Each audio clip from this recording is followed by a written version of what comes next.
నమస్తే masters. The divine design lory lad అనేవారు రాసిన తెలుగులో దివ్య ప్రణాళిక అనే పుస్తకాన్ని మనం ఇప్పుడు వివరించుకుంటూ ఉన్నాము. నిన్న ఇంట్రొడక్షన్ అయింది. ఈరోజు మనం చాప్టర్ 1లో ఉన్నాము. చాప్టర్ 1లో ఆవిడ ఒక పెద్ద జంప్ చేసేసి విషయం సబ్జెక్ట్లోకి వెళ్ళడం అని కాదు, ఎంతో వివరంగా గోరుముద్దలు తినిపించినట్టు అసలు ఏమీ తెలియని వాళ్ళకి కూడా మొట్టమొదటిసారి ఈ ఆధ్యాత్మిక పుస్తకం వాళ్ళ చేతిలోకి వచ్చినా కూడా వాళ్ళకి అన్నీ వివరించేంత వివరంగా అదే చెప్పబడింది. సో అది మనం ఈరోజు తెలుసుకుందాం. బిగినింగ్ సెంటెన్సే ఉందన్నమాట. Let us start from the beginning అంటే మొట్టమొదటి దగ్గర నుంచి మొదలు పెడతాము అన్ని వివరంగా తెలుసుకోవడానికి. మనం మామూలుగా అయితే ఈ చైతన్యం అంటాం కదా, ఈ విశ్వం అంతా కూడా ఒక చైతన్యం అంటాం కదా, విశ్వంలో మనం అందరం కూడా ఒక చైతన్యం. ఈ చైతన్యం ఎక్కడి నుంచి మొదలైంది అంటే సోర్స్ నుంచి మొదలైంది. సోర్స్ అంటే ఏంటంటే మూలము, ఒక మూలము అని. ఆ మూలం నుంచి ఈ చైతన్యం అనేది మొదలైంది. దీనికి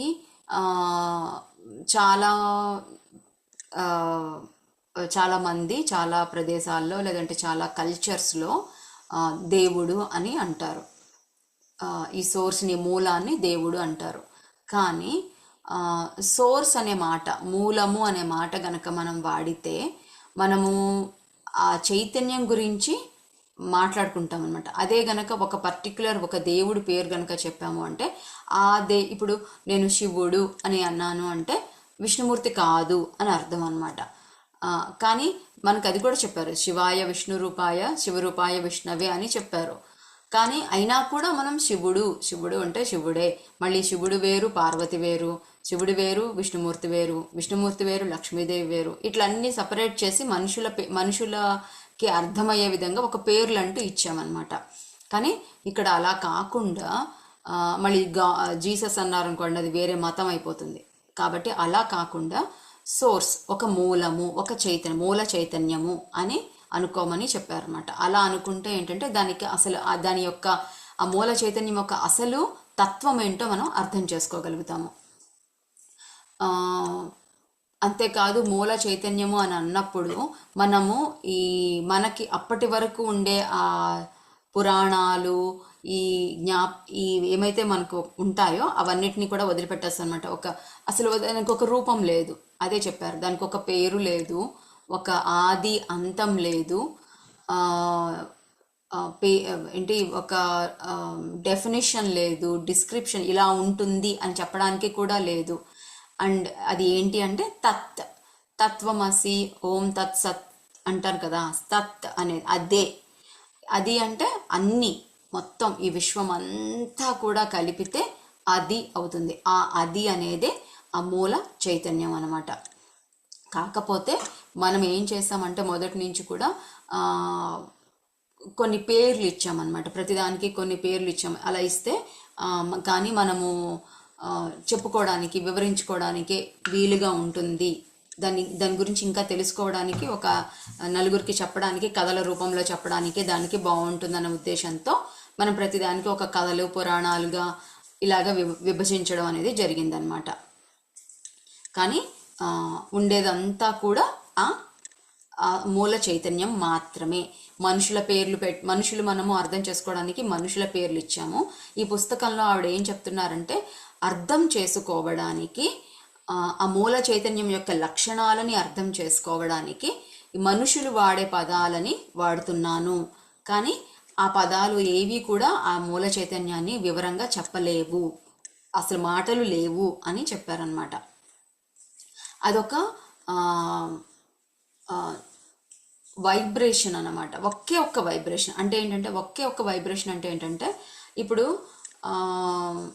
వైబ్రేషన్ అన్న, ఫ్రీక్వెన్సీ అన్న దానికి ఒక నెంబర్ ఉంటుంది. అంటే ఉదాహరణకి ఇవి డబ్బా తీసుకున్నాను, మూత తీసుకున్నాను, దీనికి 20 హెర్ట్జ్ అనే ఫ్రీక్వెన్సీ ఉందన్నమాట. అంటే ఒక సెకండ్లో లేదా ఒక నిమిషంలో ఆ లోపల ఉండే ఎలక్ట్రాన్స్ 20 సార్లు ఇలా కదులుతుంటాయి, లేదంటే ఇలాగా దాని న్యూక్లియస్ చుట్టూ తిరుగుతూ ఉంటాయి అన్నమాట. సో అది 20 వైబ్రేషన్స్ని సృష్టిస్తుంది. కాబట్టి దానికి 20 అని అంటాము. కానీ మూల చైతన్యానికి ఉండేదంతా ఒకే ఒక్క వైబ్రేషన్ అన్నమాట. అది ఎప్పుడు కంటిన్యూస్గా జరుగుతూ ఉంటుంది. ఆది అంతం లేదు అన్నాం కదా. అది ఎల్లప్పుడూ ప్రతి చోట అంతా కలిసి ఉన్నదే ఆ మూల చైతన్యం. నువ్వు, నేను, ఇది, అది, నిన్న, మొన్న అన్నీ కలిపితే ఆ మూల చైతన్యం అవుతుంది. ఇంకా అంతేనా, ఓకే, సో మన కళ్ళతో కనిపించేదంతా మూల చైతన్యమా అంటే కాదు. మనకి కంటికి కనిపించే ప్రపంచం ఇంత ఉంటే కనిపించని ప్రపంచం చాలా విశాలంగా ఉంటుంది కదా, అది మనకు తెలుసు. కాబట్టి మనకి తెలిసి మన ఈ మానవ మెదడుకి, మీ మేధస్సుకి అర్థమయ్యేదానికంటే కూడా చాలా బియాండ్ అంతా ఉండేదే మూల చైతన్యం. అయితే ఇది ఒక కాన్సెప్ట్, అంటే ఒక వస్తువు కాదు, ఒక చేతితో తాకేది కాదు. ఇది ఒక కాన్సెప్ట్ని అంటే ఏమంటారు, వెంటనే ట్రాన్స్లేషన్ సెర్చ్ చేయాలనుకుంటా. ఒక కాన్సెప్ట్ అంటే ఇది ఒక విషయం అన్నమాట.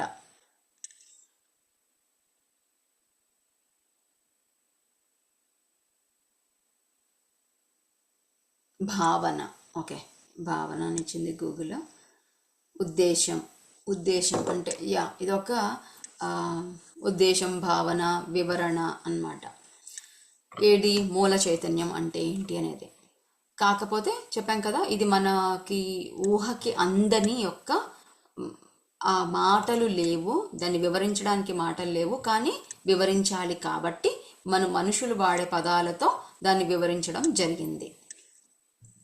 ఇది ఇంకా ఇదేంటంటే, ఇది అంతా సర్వము వ్యాపించి ఉన్నది చైతన్యము, కానీ ఏది కాదు.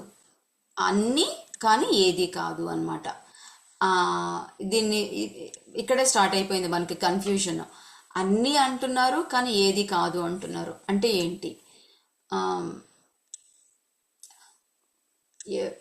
ఇది నేను కూడా ఈ పుస్తకం మొదటిసారి చదువుకుంటున్నాను, అండ్ నేను కూడా అర్థం చేసుకోవడానికి ప్రయత్నం చేస్తున్నాను మీతో పాటు.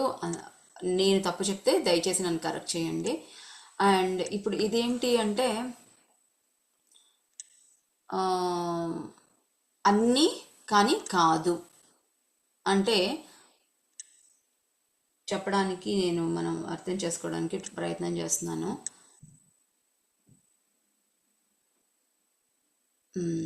I think I need I come back to this. Okay, so తర్వాత నెక్స్ట్ కాన్సెప్ట్లోకి వెళ్దాము. దీనికి కొంచెం వివరంగా తెలుసుకునే కొద్దీ ఈ విషయం మనం బాగా తెలుసుకోగలుగుతామని అనుకుంటున్నాను. అన్నీ అయ్యున్నాను కానీ నేను ఏది కాదు. కృష్ణుడు చెప్తాడు భగవద్గీతలో ఇలాగే, నేను అన్నీ నేనే కానీ ఏది కాదు అనేసి. అట్లాగే ఒక పాట ఉంది, జగమంతా కుటుంబం నాది, ఏకాకి జీవితం నాది. అంటే ఈ కుటుంబం అంతా, ఇదంతా నాదే కుటుంబం కానీ నేను ఒక్కడినే అనేసి.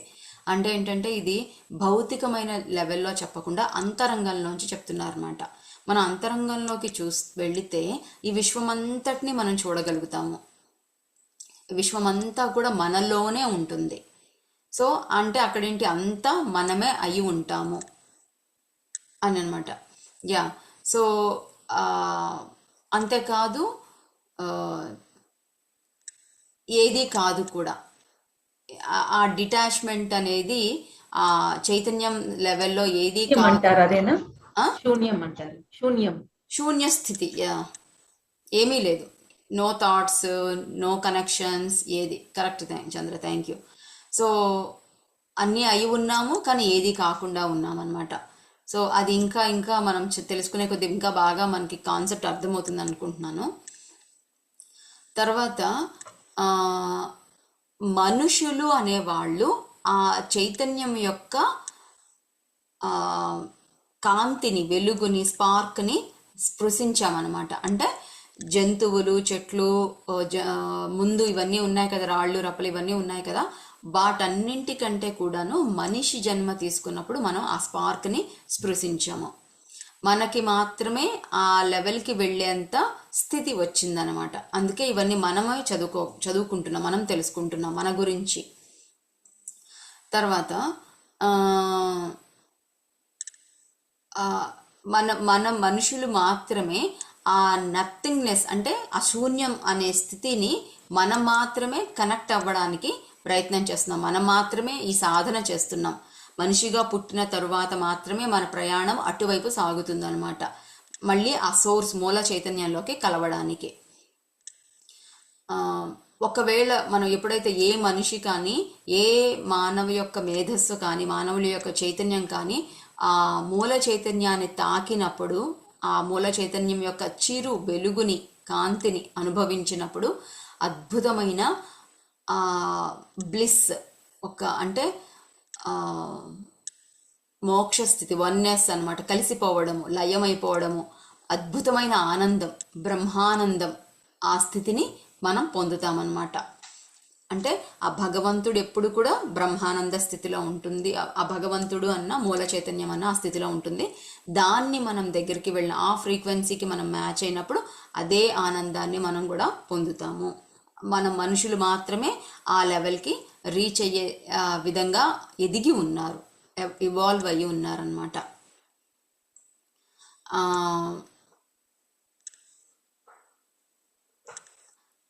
ఏం చెప్పారంటే లోరి, ఈ మూల చైతన్యము, ఈ ఆనందము, మనుషులు అక్కడికి రీచ్ అవ్వడము, ఇదంతా కూడా అస్సలు డిస్క్రైబ్ చేయలేము, వివరించి చెప్పలేము. కానీ మన మనుషులు వాడే పదాలతో వివరించి చెప్పాను అన్నారన్నమాట. వివరించలేని దాన్ని వివరించాను అన్నారు. ఆ ఆనందం అయితే మాత్రం అస్సలు మనం వివరణ చేయడానికి లేదు. అది అది ఎవరికి వారు అనుభవించి తీరాలన్నమాట.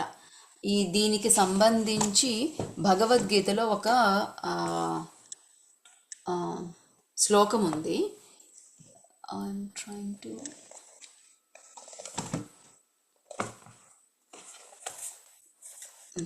అది ఎక్కడ, యాక్చువల్గా చాలా మంచి శ్లోకం, నేను ఎప్పుడు తలుచుకుంటూ ఉంటాను. ఇక్కడ ఒక పాయింట్ నేను చెప్పొచ్చా? Yeah please please. ఇక్కడ ఇది ఏంటంటే మనం ఉన్నది 3D థర్డ్ డైమెన్షన్ ఫేజ్ లో. మనం ఏదైనా ఎక్స్పీరియన్స్ అవ్వాలి, ఏదైనా మనం ఎక్స్ప్లెయిన్ చేయాలి అంటే కూడా 3Dకి సంబంధించిన వర్డ్స్ తోటే మనం చేయగలుగుతాం. కానీ ఇది బియాండ్ 3D కాబట్టి నో వర్డ్స్. అందుకనే మనం ఏ మహర్షులు విన్నా కూడా, ఈ రమణ మహర్షిది కానీ ఎవరిదైనా కూడా, పెద్ద పెద్ద వాళ్ళది ఏది విన్నా కూడా దే కాంట్ ఎక్స్ప్లెయిన్ అని చెప్పేసి అంటారు. ఏదో కొంచెం డీటెయిల్ గా చెప్పడానికి ట్రై చేస్తారు, మళ్ళీ దాన్ని అక్కడే ఆపిస్తారు. బికాస్ అది బియాండ్ వర్డ్స్, ఈ 3D డైమెన్షన్ సంబంధించింది కాదు. Most of it should be experience, self experience. ఇది దాని గురించి ఒక శ్లోకం ఉందన్నమాట. సాంఖ్యయోగము 2వ చాప్టర్లో భగవద్గీతలో ఉంది. ఆశ్చర్యవత్ పశ్యతి కశ్చిదేనం ఆశ్చర్యవత్ వదతి తథైవ చాన్యః ఆశ్చర్యవచ్చైనమన్యః శృణోతి శ్రుత్వాప్యేనం వేదన చైవ కశ్చిత్. అంటే ఆశ్చర్యంతో ఒకరు ఆ ఆత్మని చూస్తూ ఉంటారు, ఇంకొకరేమో దాని గురించి ఆశ్చర్యంతో చెప్తూ ఉంటారు, ఇంకొకరు ఆశ్చర్యంతో వింటూ ఉంటారు. కానీ వినడం చేత కానీ, చూడటం చేత కానీ, చెప్పడం చేత కానీ ఏది కూడా మనం నిజంగా ఆ ఆత్మ యొక్క తత్వాన్ని తెలుసుకోలేము. ఎవరికి వారు ఆ ఇన్నర్లోకి, ఆ తపస్సు చేసి అంతరంగంలోకి ప్రయాణించి ఎవరికి వారు అనుభూతి చెందాలి. అప్పుడు కానీ చెప్పలేరు, అది కానీ తెలుసుకోలేరు, అనుభూతి పొందలేరు అని అన్నారన్నమాట. ప్రతి ఒక్కరు ఆ వెలుగుని, ఆ మూల చైతన్యాన్ని తాకితే కానీ అది మనకి స్పష్టం అవ్వదు. Yeah Chandra, thank you. తర్వాత చెప్పారు కదా, సోర్స్ అనేది ఎక్కడ ఉంటుంది అంటే, సోర్స్ అనేది ఒక్కటే. సోర్స్ని మనం రీచ్ అవ్వాలి అంటే ఏకత్వంలోకి వెళ్ళాలన్నమాట. మనకి ఇది నువ్వు, ఇది నేను, ద్వంద్వము, ఇది అంతా కాదు, అద్వైతంలోకి ఉండాలి. అంటే ప్రతిదీ, ప్రతి ఒక్కటి, ప్రతిసారి అన్నీ కూడా ఒక్కటే, అంతా కూడా ఒకటే అని మనం ఎప్పుడైతే అర్థం చేసుకుంటామో ఆ కాన్సెప్ట్ని, మనం మూల చైతన్యాన్ని స్పృశించినట్లు అవుతుంది.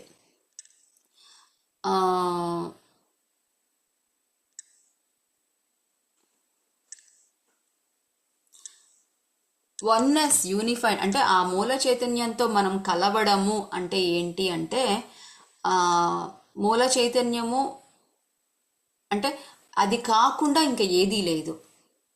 తత్ సత్ అంటారు కదా, అది కాకుండా అదే సత్యం, అది కాకుండా ఏదీ లేదు. కాబట్టి మనం దాంతో కనెక్ట్ అయితేనే అప్పుడు అది మన మూల చైతన్యంతో ఆ వెలుగుతో కనెక్ట్ అయినట్టు, స్పార్క్తో కనెక్ట్ అయినట్టు. ఆ మూల చైతన్యంతో మనం కనెక్ట్ అయినప్పుడు ఆ ఏమి ఎక్స్పీరియన్స్ చేస్తాము అంటే ఆ ప్రతి దాంట్లో అలా నేను ఒకళ్ళు చెప్పగా విన్నాను. వాళ్ళు ఏమి ఫీల్ అయ్యారంటే ఒకరోజు ఒక బ్రిడ్జ్ మీద వెళ్తూ ఉంటే ఆ బ్రిడ్జ్ తానైపోయారు. ఆ బ్రిడ్జ్ కింద నీళ్లు, ఆ చుట్టూ మొక్కలు, ఆ బ్రిడ్జ్ మీద వెళ్ళే వాహనాలు అన్నీ కూడా తానుగా అయిపోయారంట. అంటే తను కాకుండా ఇంకేది లేదు అన్నట్టుగా, ఉన్నదంతా తనే అన్నట్లుగా తనకి ఆ ఎక్స్పీరియన్స్ అనేది పొందారనమాట. అప్పుడు మనం కనుక ఆ మూల చైతన్యంతో కనెక్ట్ అయినప్పుడు మనమే సర్వం అయిపోతాము. మనము కానిదంటూ లేదు. అంటే మనము ఇగో ఇంతవరకు నేను, మిగతాదంతా నేను కాదు అనేది ఉండదన్నమాట. మొత్తము మనమే అయిపోయి ఉంటామన్నమాట. అంతేకాదు మనకి ఇది ఎప్పుడో నెక్స్ట్ ఏంటంటే ఈ మూల చైతన్యం నుంచి చిన్న చిన్న వెలుగుల్లాగా మనం వచ్చాము. అంటే ఒక పెద్ద ముద్దలోంచి చిన్న చిన్న ముద్దలుగా బయటికి తీస్తే ఈ మూల చైతన్యంకి ఉండే లక్షణాలే ఈ చిన్న చిన్న ముద్దలకి కూడా అలాగే ఉంటాయి, చిన్న చిన్న చైతన్యానికి కూడా అలాగే ఉంటాయి. సో మనము ఆ మూల చైతన్యం నుంచి ముక్కలు ముక్కలుగా బయటికి వచ్చాము. ఎందుకు అంటే మన సొంత చైతన్యాన్ని మనం అనుభవించడానికి అనమాట. అంటే ఇప్పుడు ఒక చెయ్యి ఉంది, ఆ చేతి మొత్తానికి కలిపి ఒక పని ఉంటుంది. ఏ చేత్తో చేశాను అని ఉంటుంది. కానీ మళ్ళీ విడివిడిగా మళ్ళీ వేళ్ళుగా విడిపోయాయి అన్నమాట. ఈ వేళ్ళుగా విడిపోయిన తర్వాత ప్రతి ఒక్క వేలుకి వేరు వేరు సైజుల్లో ఉన్నాయి, వేరు వేరు బలం ఉంటుంది. అండ్ ప్రదేశాలు, ఇప్పుడు సడన్గా నేను ఇది ఒక వస్తువు, ఒక బలమైన వస్తువు ఉంది, ఇలా తగులుతుంది. టక్కున తగిలినప్పుడు ముందు ఈ వేలు అడ్డుకుంటుంది, కానీ ఈ వేలు రక్షించబడుతుంది అనమాట. కాబట్టి ప్రతి ఒక్కదానికి ఒక్కొక్క వివరణ ఉంటుంది, ఒక అర్థం ఉంటుంది, ఒక్కొక్క బలం ఉంటుంది. ఈ విధంగా మనము ఎప్పుడైతే ఈ మొత్తం చెయ్యి అన్ని విధాలుగా విభజించబడి ఉంటుందో మళ్ళీ ప్రతిదానికి వేరు వేరు అర్థం ఉంటుంది కదా. దీని యొక్క బలం వేరు, దీని యొక్క పని వేరు, దీంతో చేయగలిగిన విషయాలు వేరు. అదే విధంగా మనం కూడా ఆ పెద్ద మూల చైతన్యం నుంచి విడివిడిగా విడిపోయామన్నమాట. విడిపోయాం, సరే. ఆ పై మూల చైతన్యానికి ఉండే లక్షణాలే మనకి కూడా ఉన్నాయి, అది ఏం చేస్తుందో మనకి కూడా అంతే శక్తియుక్తులు అన్నీ ఉన్నాయి, సరే. కానీ మళ్ళీ విడిపోయిన తర్వాత అన్ని ఒకటేలాగా ఉండలేదు. ఎలా అయితే వేళ్ళు వేరే వేరేగా చూడటానికి అంతా ఉన్నాయో అదే విధంగా మనందరం కూడా వేరువేరుగా తయారయ్యాము, వేరువేరుగా తయారు చేయబడ్డాము, వేరువేరు పనుల కోసం తయారు చేయబడ్డాము. ఎందుకంటే అందరికీ ఒకటే శక్తి ఉంటే, అందరూ ఒకటేలాగా ఉంటే, ఈ చేతికి అన్నీ ఒకటేలాగా ఉంటే ఈ ఏ మాత్రం కూడా ఉపయోగపడదన్నమాట. ఉదాహరణకి ఒక స్కూల్కి వెళ్ళిన పిల్లలు అందరూ కూడా ఫస్ట్ ర్యాంక్ అందరికీ ఒకటే మార్కులు రావడము, అందరూ ఒకటేలాగా నడవడము, అందరూ ఒకటేలాంటి ప్రవర్తనతో చేసి అదే విధంగా బయటికి వచ్చారంటే, ఒక మిషన్లోంచి ఒక రోబోస్ వచ్చినట్టు అలాగే స్కూల్లోంచి గ్రాడ్యుయేషన్ అయ్యి బయటికి వస్తే అందరూ ఒకటే ఉద్యోగం చేస్తారు, ఒకటే క్యాపబిలిటీస్ ఉంటాయి. మరి అలాంటప్పుడు మిగతా ఉద్యోగాలు, మిగతా సమాజంకి మిగతా పనులు చేసేది ఎవరు? ఒకరు కంపెనీకి ఓనర్ అవ్వాలి, ఒకరు ఆ కంపెనీలో రోజు బాత్రూమ్స్ క్లీన్ చేసి చిమ్మే వాళ్ళుగా అయి ఉండాలి. లేకపోతే పని జరగదు. అందరూ అన్ని పనులు చెయ్యలేరు. ఇప్పుడు నేను కుండలు చేసేవాడిని, ఇంకొకరు బట్టలు నేసేవాళ్ళు అయి తీరాలన్నమాట. అలా అయితేనే సమాజం వర్క్ అవుతుంది.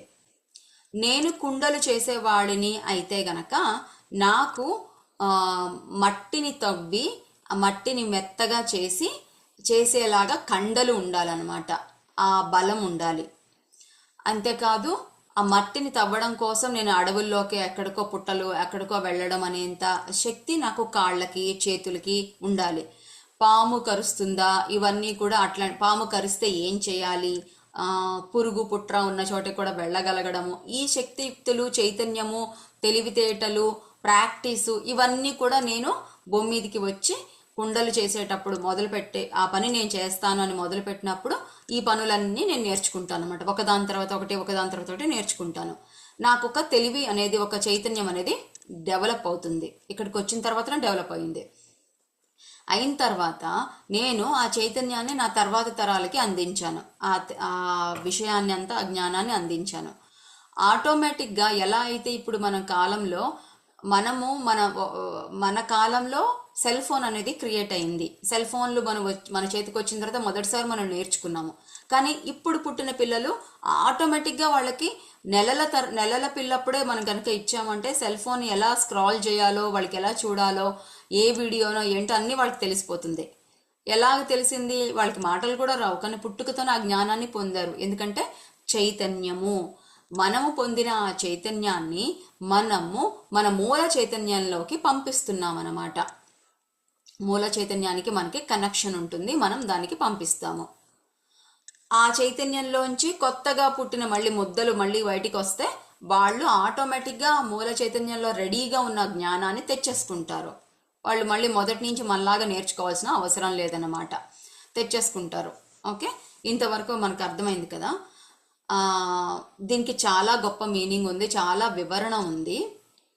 యాక్చువల్గా అదంతా కూడా తర్వాత వస్తూ ఉంటుంది అనుకుంటా, బట్ ఐ వాంట్ ఇది చెప్పాలనిపిస్తుంది. ఓకే, కుండలకి సంబంధించి నేను నేర్చుకున్నాను, అంతా అయిపోయింది. ఇంకొకళ్ళు బట్టలు నేసేవాళ్ళు అనుకుందాం. బట్టలు నేసే వాళ్ళ కోసం వాళ్ళకేంటి, వాళ్ళు రైతుల మీద ఆధారపడి ఉన్నారు. పత్తి పంటలు పండించేవాళ్ళు, అవన్నీ చేసేవాళ్ళు ఉండాలి. వాళ్ళు చేసిన తర్వాత వీళ్ళు బట్టలు నేసే వాళ్ళ దగ్గరికి వస్తారు. ఆ బట్టలు నేయడానికి వాళ్ళకి కూడా ఎట్లాంటి అంటే, వాళ్ళకి వేరే రకమైన జ్ఞానం కావాలి, వేరే రకమైన చైతన్యం కావాలి. వాళ్ళకేమి కండలు అవసరం లేదు. అట్లాగే వాళ్ళకి ఎక్కువ అడవుల్లోకి వెళ్ళి పురుగు పుట్ర దాని నుంచి ఎలా రక్షించుకోవాలి, ఆ జ్ఞానం వాళ్ళకి అవసరం లేదు. మరి వాళ్ళకి ఏం కావాలి అంటే ఒక సూక్ష్మమైన పని అనమాట. సన్న సన్న దారాలు చేస్తారు కదా, ఆ సన్న సన్న దారాలతో ఎలా పని చెయ్యాలి, ఆ బండ పనులు కాదవి, సన్నటి పని.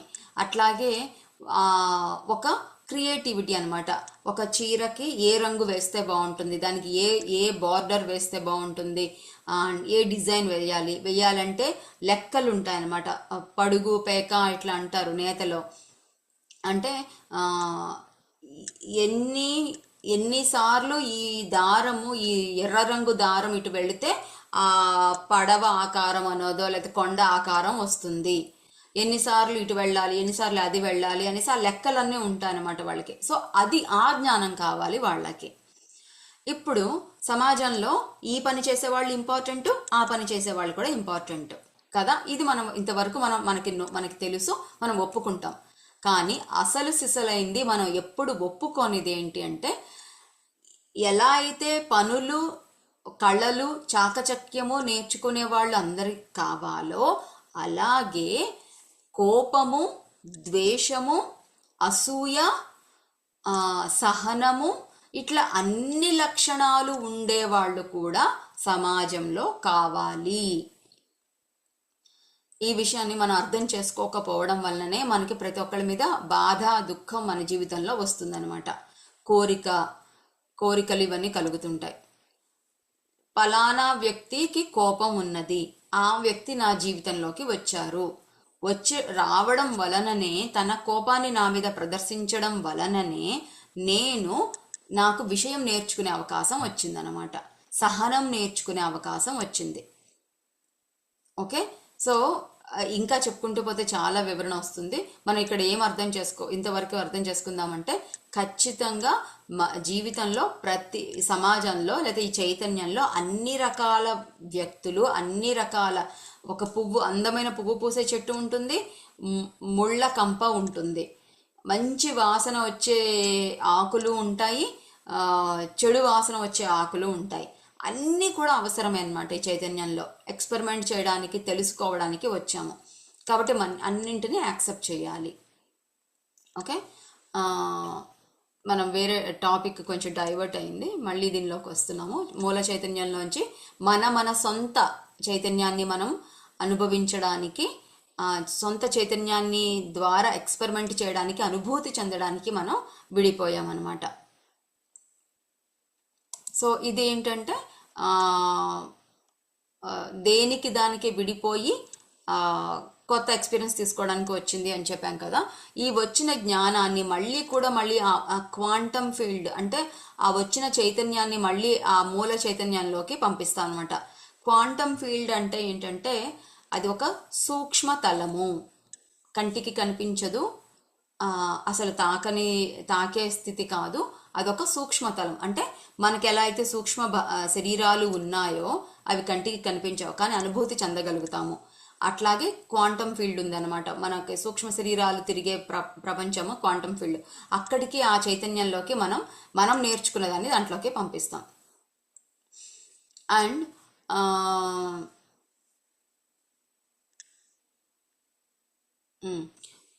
సో ఇప్పుడు నాకంటూ ఒక చైతన్యం ఉంది. ఈ చైతన్యం ద్వారా నాకు ఒక ఫ్రీక్వెన్సీ ఉంటుందన్నమాట. అంటే నేను నేర్చుకునే విషయాలు, నేను అనుభూతి చెందిన జ్ఞానము, నేను చూసిన పరిస్థితులు ఇవన్నీ కలిపి నాకు రోజు ప్రతి క్షణం కూడా నా చైతన్యం పెరుగుతూ ఉంటుంది, నా జ్ఞానం పెరుగుతూ ఉంటుంది, అనుభవం పెరుగుతూ ఉంటుంది. దీని ద్వారా నా యొక్క ఫ్రీక్వెన్సీ పెరుగుతుందన్నమాట. ఫ్రీక్వెన్సీ అంటే ఏమి లేదు, మనకి చిన్నప్పుడు కెమిస్ట్రీలో చదువుకున్నాము, న్యూక్లియస్ చుట్టూ ఎలక్ట్రాన్స్ ప్రోటాన్స్ తిరుగుతూ ఉంటాయి. మన శరీరం అంతా కూడా ఈ ప్రోటాన్స్ న్యూట్రాన్స్తోనే తయారయ్యి ఉంది.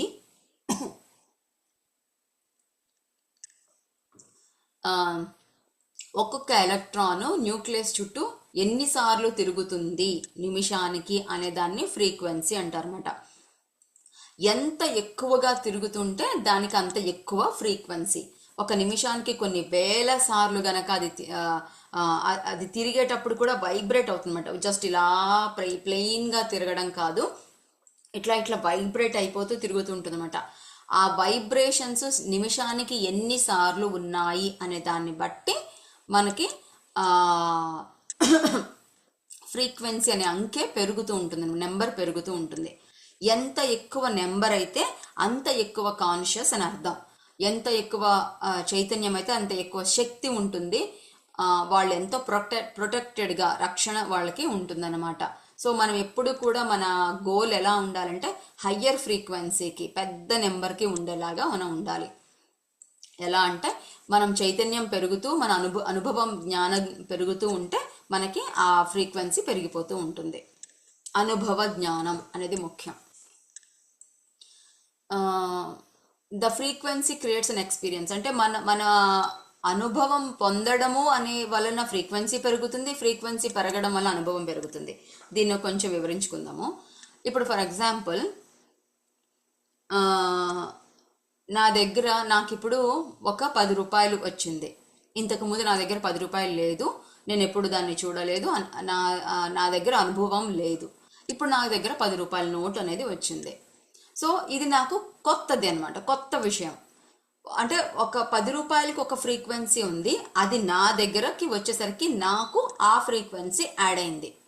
10 రూపాయలకి ఒక 300 అనే ఫ్రీక్వెన్సీ, 300 హెడ్స్ అనుకుందాం. నాకు ఒక 2000 హెడ్స్ నాకు ఉంది అనుకుందాం. 2000 ప్లస్ 300 కలిపి 2300 హెడ్స్ అయ్యింది. ఓకే, అయితే ఏమైంది? సో నా ఫ్రీక్వెన్సీ పెరిగింది. ఈ ఫ్రీక్వెన్సీ వలన ఇప్పుడు నేను కొత్త అనుభూతి చెందుతాను, కొత్త అనుభవాన్ని పొందుతాను. ఎలాగా? 10 రూపాయలు లేక ముందు నేను ఒక రకము, నేను బయటికి వెళ్ళినప్పుడు నా దగ్గర డబ్బులు లేవు అనే భావననో, లేదంటే డబ్బులు లేకపోవడం వల్ల నేను ఏదేం చెయ్యలేని పనిలో ఇట్లా ఉంటాయి. కానీ 10 రూపాయలు ఉండడం వలన నేను ఇప్పుడు నాకు ఒక కొనగలను అనే ఒక శక్తి వస్తుంది, ఒక ధైర్యం వస్తుంది, ఒక కాన్ఫిడెన్స్ వస్తుంది.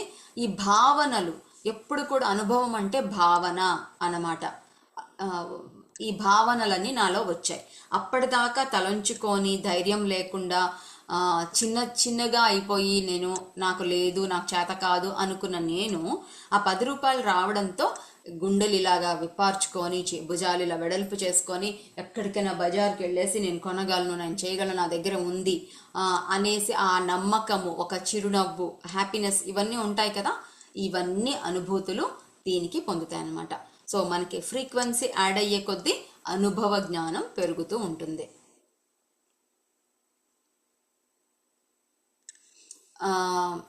సో ఇప్పుడు ఇదే మనం ఇప్పుడు మూల చైతన్యము అని అనుకుందాము. మూల చైతన్యము అనేది కంప్లీట్గా ఒక చోట ఉంది, ఒక చోట కదా మొత్తం వ్యాపించి ఉంది. ఆ మూల చైతన్యంలోంచి కనుక మనం విడివిడిగా రాకపోయి ఉంటే ఈ అనుభవం మనకి ఎలా వస్తుంది? ఒక వస్తువు మన దగ్గరకు వచ్చినప్పుడు ఆనందము, పోయినప్పుడు దుఃఖము ఇలా కలుగుతుందని, ఒక వియోగం అని, ఇవన్నీ అనుభూతులు ఉంటాయని ఆ మూల చైతన్యంలోకి అనుభవం రాదు. ఎందుకంటే మూల చైతన్యం కానిదంటూ ఏది లేదు కదా, మూల చైతన్యమే మొత్తం అయి ఉంది కాబట్టి దానికి అనుభవం అనేది నేను కానిదంటూ ఏం లేదు కాబట్టి దానికి రాదు. కాబట్టి మనము విడిపోయి ఎవరి ప్రయాణం వాళ్ళుగా తీసుకొని మనం ఈ అనుభవాన్ని పొందుతున్నాం. అంతేకాదు ముఖ్యమైన విషయం ఏంటంటే ఈ మూల చైతన్యమే నేను అని గనక నాకు జ్ఞాపకం ఉంటే, భూమి మీదకి 3rd డైమెన్షన్లోకి వచ్చినప్పుడు నేను మూల చైతన్యం కదా, నాకు శక్తియుక్తులు ఉన్నాయి కదా, ఇవన్నీ నేనే అవుతాను కదా అనే జ్ఞానం నాకు ఉంటే నేను ఏది అనుభవం పొందలేను ఇక్కడ. కాబట్టి ఒక ఆత్మ పూర్ణాత్మ కాన్సెప్టా లావణ్య? ఇది ఆత్మ పూర్ణాత్మ కాన్సెప్ట్ అదే, కాకపోతే ఇంకా పెద్దదనమాట. మూల చైతన్యం అనేది ఇంకా ఎవ్రీథింగ్. పూర్ణాత్మ అంటే ఏంటంటే కేవలం ఆ మూల చైతన్యంలోంచి వచ్చిన పెద్ద కాన్షియస్ అని చెప్పుకోవచ్చు. ఇప్పుడు ఎలా చెప్పుకుందామంటే మూల చైతన్యం ఉంది, దాంట్లోంచి చిన్న చిన్న భాగాలు మొట్టమొదట చిన్నగా స్పార్క్స్, చిన్న వెలుగులాగా, చిన్న చైతన్యంలాగా వచ్చారు. అంటే మనం ఎలా చెప్పుకో, సప్త ఋషులు ఫస్ట్లో ఎవరు వచ్చారు వాళ్ళని చెప్పుకుందాము. వాళ్ళు కాస్త ఏం చేశారంటే అనుభూతి పొందుతూ అనుభవాల్ని పొందుతూ వాళ్ళ చైతన్యాన్ని పెంచుకుంటూ పూర్ణాత్మలుగా మారారనమాట. పూర్ణాత్మలుగా మారిన తర్వాత వాళ్ళు క్రియేట్ చేయడం మొదలుపెట్టారు. వాళ్ళల్లోంచి మళ్ళీ చిన్న కాన్షియస్ బయటికి వచ్చిందనమాట. ఇప్పుడు భృగు మహర్షి అనుకుందాం. ఈ భృగు మహర్షి దగ్గర నుంచి చిన్న ఆత్మలు బయటికి వచ్చాయి. అంటే ఆయన పూర్ణాత్మగా మారారు, ఎందుకంటే కంప్లీట్ నాలెడ్జ్ ఆయనకి వచ్చింది. సో ఆయన ఏం చేశారు, తన నెక్స్ట్ వర్క్ స్టార్ట్ చేశారు. తను చిన్న ఆత్మలుగా మళ్ళీ ఆ కాన్షియస్ని మళ్ళీ భూమి మీదకి పంపించారనమాట. ఆ పంపించిన కాన్షియస్లో ఆత్మలు వాళ్ళందరి యొక్క బాగోగులు చూసుకోవడం, లేదంటే వాళ్ళందరి యొక్క చైతన్యాన్ని పంపించడం, వాళ్ళ చైతన్యాన్ని ఎక్స్పీరియన్స్ని ఈయన తీసుకోవడం, భృగు మహర్షి యొక్క చైతన్యాన్ని తీసుకోవడం, మళ్ళీ అదంతా కూడా ఒక సిస్టమ్ అనమాట, ఒక ఆర్గనైజేషన్ అన్నట్లు.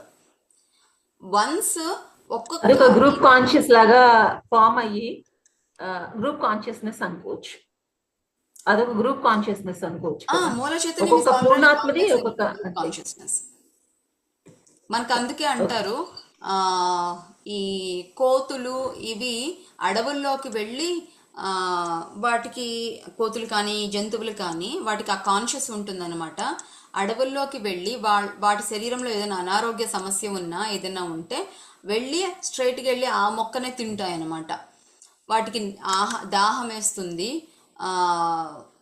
నీరు ఎక్కడ ఉంటుందో లేకపోతే ఏ చెట్టులో నీరు ఉంటుందో, తడి ఉంటుందో వాటికి ఆల్రెడీ తెలిసి ఉంటుంది. ఎక్కడి నుంచి వచ్చింది ఇదంతా కూడా చైతన్యం. ఆ చెట్లు ప్లాంట్ కింగ్డమ్ ఉంటుంది కదా, ఆ ప్లాంట్ కింగ్డమ్ నుంచి ఉండే చైతన్యం నుంచి ఇవి తీసుకున్నాయి అన్నమాట. Make sense? యా.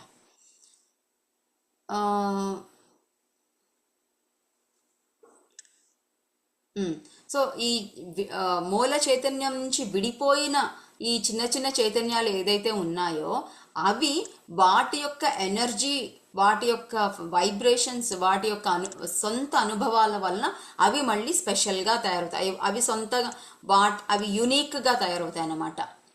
ఇప్పుడు మనందరం మూల చైతన్యం నుంచే వచ్చాము, కానీ మన గ్రూప్లో ఉండే ప్రతి ఒక్కరూ వేరు వేరు అనమాట. ఒకరికి ఒకరికి సంబంధాలు లేవు, కానీ మళ్ళీ సంబంధం ఉంది. ఎలాగా? అందరికీ కళ్ళు, కాళ్ళు, చేతులు, ఫిజికల్ బాడీ అంతా ఉంది. అందరికీ కూడా 7 శరీరాలు ఉన్నాయి. అందరికీ 7 ఎనర్జీ సెంటర్స్, చక్రాలు ఉన్నాయి. అందరము సమాజంలో ఉంటాము. అందరికీ ఒక మనకి తల్లిదండ్రుల దగ్గర నుంచి మనం పుట్టాం, మళ్ళీ మనకి పిల్లలు పుడతారు. ఇవన్నీ చాలా కామన్ ఉంటాయి. అందరికీ రక్త ప్రవాహము, లోపల శరీర భాగాలు, సూది గుచ్చుకుంటే నొప్పి, జోకేస్తే నవ్వు, ఇవన్నీ అన్నీ కామన్గా ఉంటాయి. కానీ మళ్ళీ వేరియేషన్స్ ఉంటాయన్నమాట. మళ్ళీ ఉండి తీరాలి. ఇద్దరు ట్విన్స్ లాగా పుట్టినా కూడా వాళ్ళకి చాలా సిమిలారిటీస్ ఉంటాయి, మళ్ళీ చాలా వేరియేషన్స్ ఉంటాయి, ఉండి తీరాలి. ఎందుకంటే ఎవరి అనుభవం వాళ్ళు పొందాలి కాబట్టి, లేదంటే వృధా. అనుభవము ఆగిపోతే మనం శరీరాన్ని వదిలిపెట్టి వెళ్ళిపోతాం కూడా.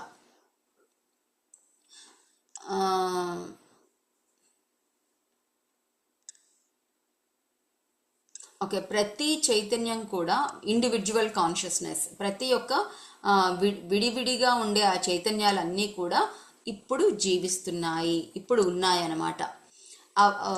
ఆ ఇండివిజువల్ కాన్షియస్లు అవన్నీ కూడా మనము కూడా వాటిల్లో ఒక భాగమై ఉన్నాము. ఇవన్నీ కూడా ఎల్లప్పుడూ మూల చైతన్యం నుంచి వచ్చిన ఆ విడివిడి భాగాలన్నీ కూడా ఎల్లప్పుడూ ఉన్నాయి. మనం ఇందాక అనుకున్నాం కదా, ఆ మూల చైతన్యం అంటే మళ్ళీ ఏదో సపరేట్ చేసేసుకోకూడదు. మూల చైతన్యం అంటే ఎల్లప్పుడూ అన్ని చోట్ల అన్ని విధాలుగా ఉండేదే అది అనమాట. అది కానిదంటూ ఏది లేదు. కాబట్టి మనం కూడా మూల చైతన్యంలో ఒక భాగము. మనము విడివిడిగా ఉన్నా కూడా మళ్ళీ మూల చైతన్యంలో ఒక భాగం అనమాట. ఎలా అంటే ఒక చిన్న కథ. ఒక చేప పిల్ల వాళ్ళ తల్లి చేపని అడిగిందనమాట. అమ్మ, అందరూ సముద్రం సముద్రం అంటున్నారు, ఆ సముద్రం ఏంటో నాకు తెలుసుకోవాలని ఉంది, ఆ సముద్రం ఎక్కడుందో ఏంటో తెలుసుకోవాలని ఉంది అని ఆ పిల్ల చేప అడిగిందనమాట. దాంట్లో ఆ తల్లి చేప చెప్పింది, నువ్వు సముద్రంలోనే ఉన్నావు అనేసి. ఆ పిల్లకి ఏం చెప్పింది? పిల్లకి ఎలా చెప్పారంటే, సముద్రం చాలా పెద్దది, ఆ సముద్రంలో ఎన్నో పెద్ద పెద్ద జీవులు ఉంటాయి, ఆ సముద్రంలో మనము ఈదచ్చు, సముద్రంలో అది ఉంటుంది, సముద్రంలో నిధి నిక్షేపాలు ఉంటాయి, సముద్రం ఈ భూమి మొత్తాన్ని వ్యాపించి ఉంది, ఇట్లా ఎన్నెన్నో తెలియజేశారు. దాన్ని చూడాలని ఆ పిల్ల చేపకి ఎంతో ఉత్సాహం ఉంది. కానీ ఆ సముద్రంలోనే ఉంది అనే ఆ భావన తనకి అర్థం కావదనమాట. నేను ఇక్కడే ఉన్నానా, ఇది అంటే సముద్రమా అనేసి మనకి తెలియదు. మనం కూడా అన్నమాట ఇలాగే. మనము ఈ విశ్వంతోనే ఉన్నాం, ఆ మూల చైతన్యంతోనే ఉన్నాం, కానీ మళ్ళీ అదేదో సపరేట్గా చూస్తాం అనమాట. మనకి అది సపరేట్ ఇండివిజువల్గా దానికి ఒక ఐడెంటిటీ ఉంటేనే మనం అర్థం చేసుకోగలం. 3rd డైమెన్షన్లో యాక్చువల్గా మనం ఈ శరీరాన్ని వదిలిపెట్టిన మరుక్షణమే మనకు తెలిసిపోతుంది. ఈ 3rd డైమెన్షన్ నుంచి బయటికి వెళ్ళిపోగానే మనకు అర్థమైపోతుంది ఏంటంటే మనము ఈ చైతన్యంతో ఒక భాగంలో ఉన్నాము అని మనకి అప్పుడు అర్థమైపోతుంది అనమాట.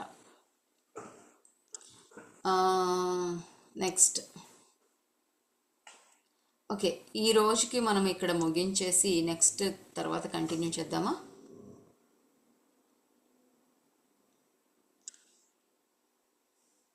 ఇఫ్ ఎస్, ఎవరికైనా ఏదైనా యాడ్ చేయాలని ఉంటే ప్లీజ్ అన్మ్యూట్ చేసుకొని చేయండి.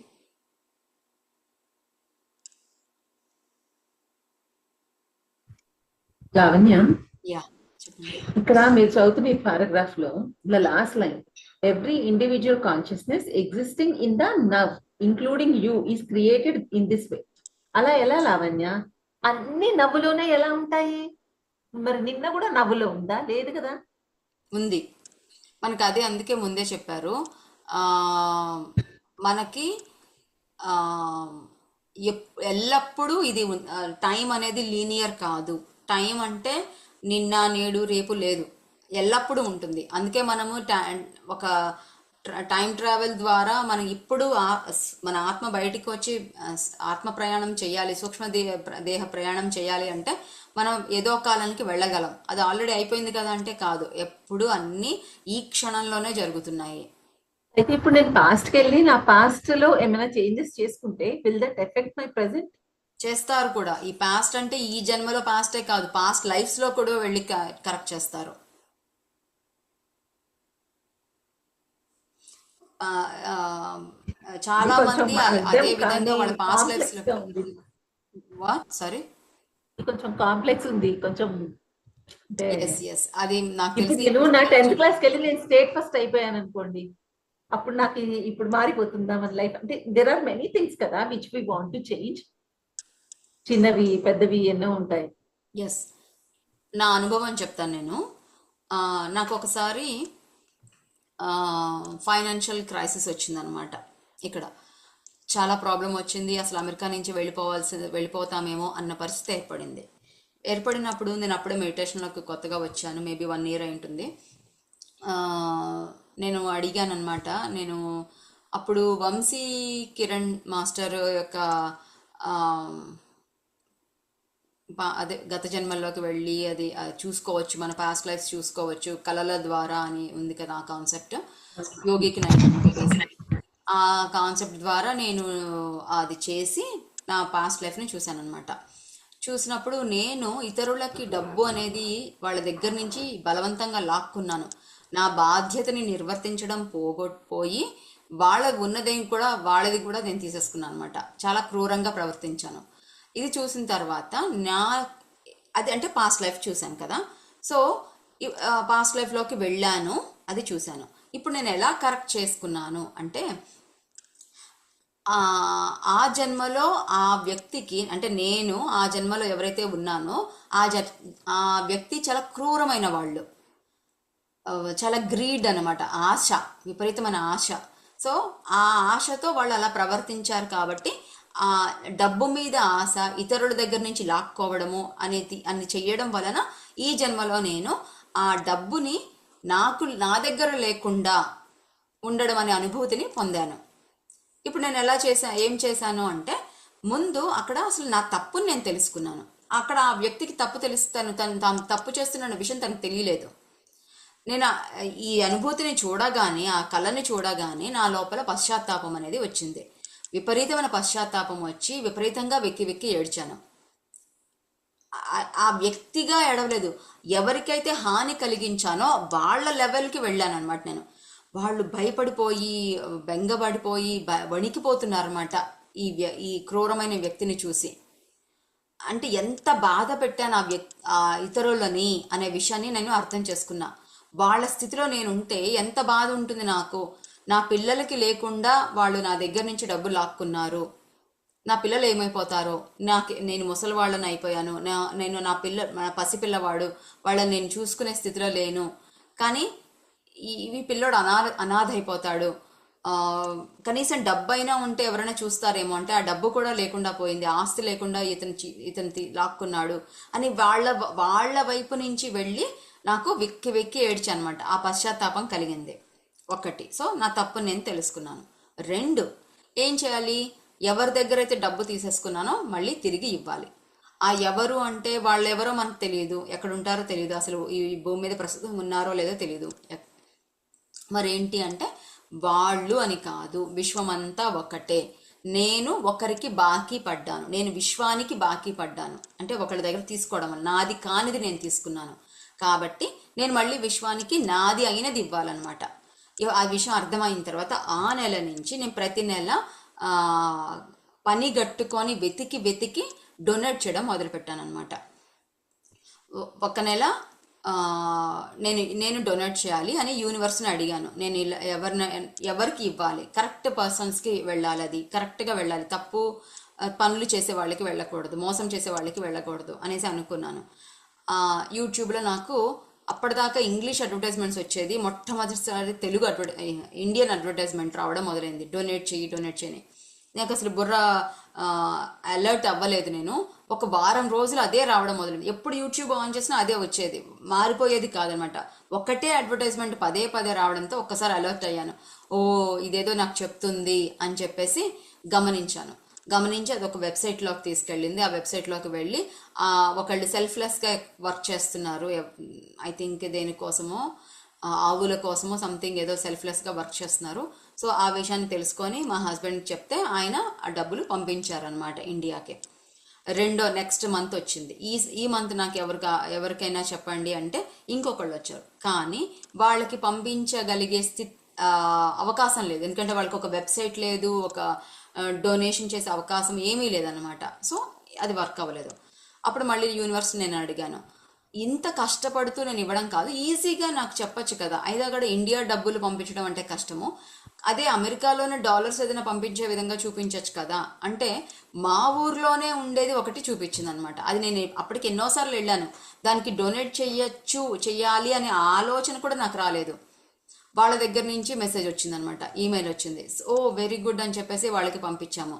పంపించేసరికి అది ఎంత సునాయాసంగా నాకు యూనివర్స్ యాజ్ ఇఫ్ నేను డైరెక్ట్గా మాట్లాడుతుంటే నాకు రెస్పాన్స్ వచ్చింది అనమాట.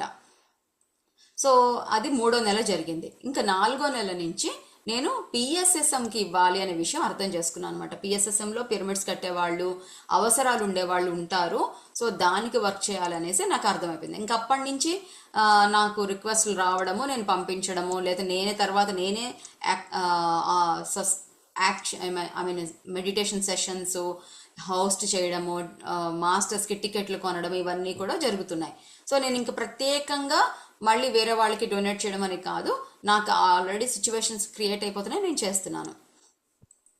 ఇలా జరుగుతున్న ఎప్పుడైతే నేను అలా ప్రతి నెల ఇవ్వడం అనేది మొదలు పెట్టానో, నా పూర్వజన్మ అప్పులన్నీ తీరిపోయాయి, ఆ బాకీలన్నీ తీరిపోయేసి 25 సంవత్సరాల నుంచి రిజిస్ట్రేషన్ కాని మా ప్రదేశం, ఒక స్థలము అనేది రిజిస్ట్రేషన్ అయిపోయి మా ఇంటి నాకు వచ్చేసి మళ్ళీ దానికి ఇల్లు కట్టడం అయిపోయేసి అద్దె కూడా రావడం అనేది మొదలైందనమాట. దాంట్లో అక్కడ అర్థమైపోయింది, నా పాత బాకీలన్నీ తీరిపోయేసి నాకు డబ్బు రావడం అనేది మొదలైంది. Very nice. Okay, good. చెప్పారు. నేను కూడా, నాకు కూడా కొన్ని ఇలా మంచిగా జరుగుతున్నాయి. కాకపోతే ఇది కొంచెం కాన్సెప్ట్ ఇంకా ఎవ్రీథింగ్ నవ్ మూమెంట్ లో ఉంది అని అంటే అదే కొంచెం ఆశ్చర్యంగా అనిపిస్తుంటుంది. అంటే నా పాస్ట్ మొత్తం నవ్వులో ఉన్నాయి, అంటే ఎక్కడో జరుగుతూ ఉందన్నమాట. ఇంకా ఎస్, ఒకళ్ళు చూసుకున్నారు, ఒకళ్ళు ప్రబోధ్ మాస్టర్ ఉన్నారు కదా, ప్రదీప్, వాళ్ళ అన్నయ్య పేరు ప్రదీప్ అనుకుంటాను. ఆ మాస్టరు తను ఒక పాస్ట్ లైఫ్ కాదు, మల్టీవర్స్లోకి, అంటే అది పాస్ట్ లైఫ్ అనడానికి లేదు ఇంకా, ఎందుకంటే ప్రతిదీ ఈ క్షణమే జరుగుతూ ఉంటుంది కాబట్టి ఇంకొక డైమెన్షన్లోకి వెళ్ళారు. సారీ, గాట్ ఇట్, అర్థమైంది. సో అక్కడికి వెళ్ళారు, అక్కడ తనని తను చూసుకున్నారు. అక్కడ తనకి ఇక్కడేమో పెళ్లి కాలేదు, అక్కడ తనకి పెళ్లి అయ్యింది, పిల్లలు ఉన్నారు, ఇవన్నీ చూసుకున్నారు అన్నమాట. ఈ కాన్సెప్ట్ అర్థం కావాలంటే క్లౌడ్ అట్లాస్ అనే సినిమా చూడండి. ఇవాళ చూసాను, అది చూసారా? ఓకే, నైస్, అర్థమై ఉండాలి కొంచెం. యా, థ్యాంక్ యూ సుశీల గారు. లావణ్య గారు, అంటే మీరు చెప్పారు ఒక స్థలం అవ్వట్లేదండి, అది అయిపోయిందని అన్నారు, కానీ దాని వెనకాల ఎంత స్టోరీ ఉందని ఇవాళ తెలుసుకున్నానండి నేను. మీరు అప్పుడు ఎప్పుడో ఒకసారి మాటల మీద ఇట్లా చెప్పారు నాకు, ఇట్లా స్థలం ఎన్నాళ్ళ నుంచో ఉందండి హైదరాబాద్ లో, రిజిస్ట్రేషన్ అవ్వలేదు, అది అయిపోయిందని మన ఈ కోర్ కైలాష్ గ్రూప్ లోనే చెప్పటమో, లేకపోతే పర్సనల్ గా ఏమైనా మాట్లాడితే చెప్పడమో చేశారు. దాని వెనకాల ఇట్లా పాస్ట్ లైఫ్ మీరు చూసుకోవడము, వాళ్ళకి బాకీ ఉన్నా ఉండటం, ఇట్లా స్లోగా డొనేట్ చేయటము, ఇట్లా అన్ని ఇవాళే తెలుసుకున్నాను అంటున్నా. యా, సెషన్ ఇవాళ కొంచెం డిఫరెంట్ గా ఉంది. ఫస్ట్ లో కొంచెము నేను కాలిఫోర్నియాలో ఉండేసరికి టిఫిన్ టైం అయ్యేసరికి కాన్సన్ట్రేషన్ కొంచెం తక్కువ అయింది. మీరు రికార్డింగ్ చేసి పెడితే మధ్యలో వింటూ మధ్యలో ఆ పనుల మీద కాన్సన్ట్రేషన్ చేయాల్సి వచ్చింది, తప్పదు, ఇంకా సిచ్యువేషన్ అట్లా ఉంది నాకు. కరెక్ట్, మన ఫ్యామిలీది మన ఇంపార్టెంట్ కదా. అదే అందుకని మీరు రికార్డ్ చేసినాక నాకు పెడితే, ఇంకొక మన వేరే గ్రూప్ లో వాళ్ళు కూడా అడుగుతున్నారు, చెప్పాను నిన్నే మనకి సెషన్ జరుగుతుంది. లావణ్య గారు, వాళ్ళకంట జూమ్ లేదంట, జూమ్ లేకపోతే ఇంకా ఇట్లా మనం అంటే ఇప్పుడు జూమ్ సెషన్ లో అగిన్ అవుతున్నాం, వాళ్ళకి పెద్దోళ్ళు అనమాట, ఫోన్ ద్వారానే అవుతారు. ఇంకా అందుకని ప్లేలిస్ట్ తప్ప ఇంకా ఆప్షన్ ఏం లేదు కదా, ఇంకేమన్నా ఉందా? లేదండి, జూమ్ డౌన్లోడ్ చేయడానికి వీలైతే ఓకే, చేయలేకపోతే గనక అంటే వాళ్ళకి ఏదో ప్రాబ్లమ్స్ వస్తున్నాయి, పద్దాక వాళ్ళ హస్బెండ్ మీద డిపెండ్ అవ్వాల్సి వస్తుందని చెప్తున్నారు. నా అడ్వైజ్ ఏంటి అంటే నేను చెప్పాను, అది వస్తది అంటే మేము ఉన్నాం కదా గైడ్ చేస్తామని చెప్పాము. లేదు నాకు అంటే ఇంకా ఈ ప్లే లిస్ట్ పెడతాము, రికార్డ్ అయిపోయినాయి, ఇంకా అట్లా చూడండి అని చెప్పాను. కాకపోతే ఏంటంటే ఇన్ పర్సన్ వచ్చిన దానికి మనం లైవ్ లో ఆ ఎనర్జీస్ రిసీవ్ చేసుకుంది డిఫరెంట్ గా ఉంటుంది. ఎందుకంటే నాకే ఉంది, నేను తర్వాత చూద్దాం చేద్దాం అని అనుకొని అది వదిలేస్తూ ఉంటే వెనకాల అంతా డిఫరెంట్ గా ఉంటది. కరెక్ట్ కరెక్ట్ యా యా అండి, అదొకటి నేను గమనించాను, అది కూడా వాళ్ళకి చెప్పాను. షూర్ షూర్ అలాగే. అది థ్యాంక్స్ నేను అండి. అది ఈ రోజు ఇప్పుడు మన సెషన్ అయిపోగానే నేను అప్లోడ్ చేసేసి అది ఇంకా కంటిన్యూస్ గా అలాగా చక్కగా వచ్చేలాగా నేను ఏ రోజుకి ఆ రోజు పెట్టేస్తానండి. ఆ ఇక ప్లేలిస్ట్ ఒకటి పెట్టేస్తే పెడితే automatic Lavanya yeah Lavanya yes. Wish happy birthday. Thank you yeah Lavanya garu happy birthday అండి. Thank you Sushil garu, thank you Chandra, happy birthday Lavanya garu. Nice session. కొత్తగా ఉంది ఇది. థ్యాంక్ యూ అండి. కొత్తగా అనిపిస్తుంది ఈ సెషన్. వినోద అండ్ పెట్టి just okay okay good good. Yeah Manjushree గారు, ఈ మంచి పుస్తకము కి మీరు స్టార్ట్ చేశారండి. అంటే ఆ, ఈ జర్నీ స్టార్ట్ చేయడానికి బేసిక్స్ నుంచి అర్థం చేసుకుంటే బాగుంటుంది కదా, సో కరెక్ట్ పుస్తకంలోకి మీకు కనెక్ట్ అయ్యారు. Thanks Chandrakala from thanks to back. Thanks Chandra. Yes yes అయితే లావణ్య ఇంకొక రిక్వెస్ట్, ఇప్పుడు స్టార్టింగ్ మనం సెషన్ ఇంకా ఎనర్జీస్ పెరగడానికి కొంచెం గైడెడ్ మెడిటేషన్ లాగా చేయించండి ఒక 10 minutes. మనము ఇది ఎనర్జీస్ మనకి ఈ బుక్ లో ఉన్నది, మన ఎనర్జీస్ గ్రూప్ ఎనర్జీస్ అంతా కనెక్ట్ అయ్యి కొంచెం మాస్టర్ సపోర్ట్ తీసుకుందాము. నిన్న చేయించినట్టుగా కొంచెం పత్రిజీ గారిని ఆహ్వానించుకుని కాసేపు మెడిటేషన్ చేద్దాము. ఎందుకంటే లావణ్య ఈ పుస్తకం వచ్చే ముందర అసలు అద్భుతం అన్నమాట. అసలు ఈ బుక్ వచ్చే ముందర నాకు ఒక పెద్ద టేబుల్ కనిపించింది. ఆ టేబుల్ పక్కన నేనేదో ల్యాప్టాప్ మీద, నా పక్కన పత్రి గారు ఏదో చెప్తున్నారు. దాని నెక్స్ట్ డే నాకు ఈ పుస్తకం వచ్చింది. సో నాకు చాలా అది అనిపిస్తుంది అనమాట. అతని బ్లెస్సింగ్స్ ఉంటే ఇంకొంచెం ఈజీగా ఇది కనెక్షన్ ఏర్పడుతుంది అనిపిస్తుంది. నిన్న చేసినట్టుగా ఆ మెడిటేషన్ అలా చేసి అప్పుడు పుస్తకం మొదలు పెట్టుకుంటాం ఎవ్రీడే. ఖచ్చితంగా యా యా తప్పకుండా. 9 అయిపోయింది, మీకు బాగా 21:12 అయింది. ఇప్పుడు 21:12 అని వచ్చింది. ఇప్పుడు చూస్తుంటాను టైం ఇక్కడ ఒక పోర్టల్ లాగా అనిపిస్తుంది. ఎవ్రీ టైం చాలా సార్లు ఇది కనిపిస్తుంటది. Yes thank you. అవును, పోర్టల్ 12 మెడిటేషన్ చేశారా మీరు అసెన్షన్ది? చేశాను, ఇవాళ పొద్దున్న చేశాను. నేను కూడా చేశాను లావణ్య గారు. కాలిఫోర్నియా టైంలో ఉండటం వల్ల 10:30 కాబట్టి దాని కొరకు అంటే సంకటహర చతుర్థి అభిషేకానికి దానికి వెళ్ళి వచ్చేసాము. వచ్చిన ఒక 5-10 minutes కి ఇది స్టార్ట్ అయింది మెడిటేషన్. నేను అలారం పెట్టుకొని మరీ చేశాను. దాంతో అది కూడా మా అమ్మాయి 12 గంటలకు లేపి హ్యాపీ బర్త్డే చెప్పడానికి లేపింది. సో అలా కూడా ఓకే ఓకే గుడ్ అండి, అన్ని కలిసి వచ్చినాయి మీకు. గుడ్. రైట్, అయితే థ్యాంక్ యూ అందరికీ. మళ్ళీ రేపు సెషన్ కలుగుతాము. యా మనం మెడిటేషన్తో స్టార్ట్ చేద్దాము.